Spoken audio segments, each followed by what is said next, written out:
from climate change to the rise of disruptive technologies like artificial intelligence. In this talk, I want to focus on what is perhaps the most complicated challenge of all, which is the challenge to our humanity.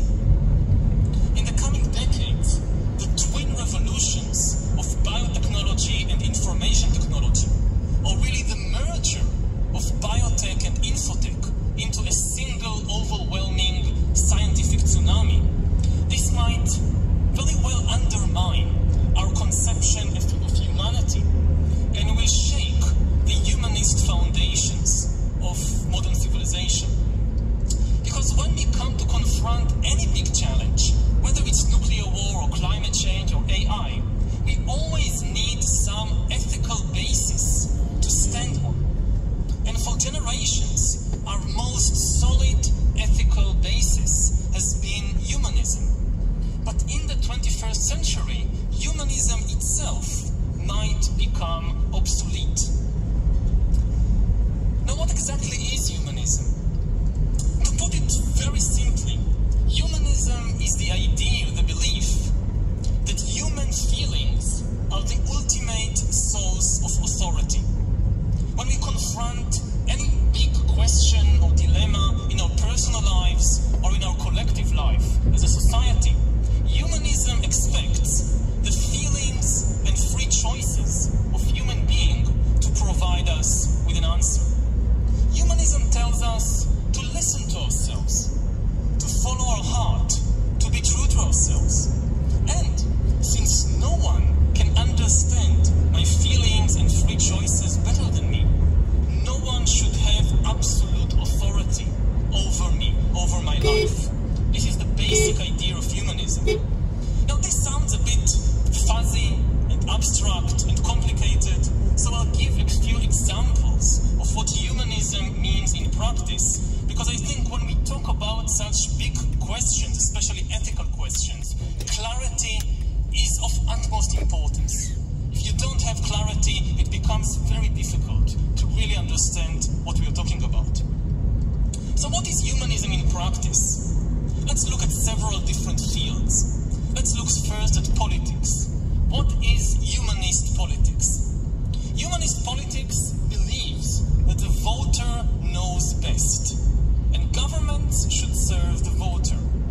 If you encounter any big political question, you should ask the voters what they feel about it. The feelings of the voters are the highest political authority. And mind you that in referendums and elections, people are not really being asked, what do you think? They are asked, what do you feel? If elections were about human rationality, there was no reason to give everybody equal voting rights, because different people have different rational faculties, rational capabilities. But in feelings, supposedly, everybody are equal. And that's why, for example, when Britain needed to decide whether to leave the European Union, they didn't go to the Queen of England to make the decision. They didn't ask the Archbishop of Canterbury to make the decision. They didn't even ask the great professors of Oxford and Cambridge to make the decision. No, they went to each and every British citizen and asked him or her, how do you feel about it? And when the citizens said they felt like leaving the EU, there was no higher authority that could tell them your feelings are wrong. That's humanist politics. The voter knows best. Now, what is humanist economics? Humanist economics says that the customer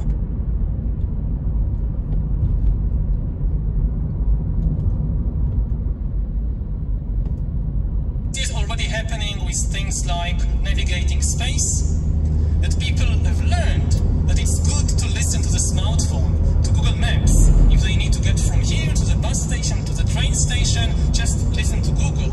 And after they do it for a while, they lose the ability to navigate space by themselves.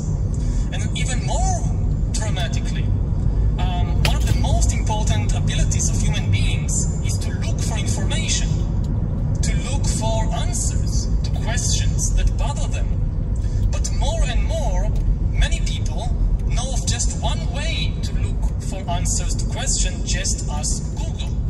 Within a very short time of, say, 15, 20 years, this crucial ability has been outsourced from the human mind to the algorithm, and there is no reason to think that if the algorithm is good enough, it will not happen in the same way with the ability to choose what to study, or whom to date, or whom to marry. Now, an algorithm can hack humans.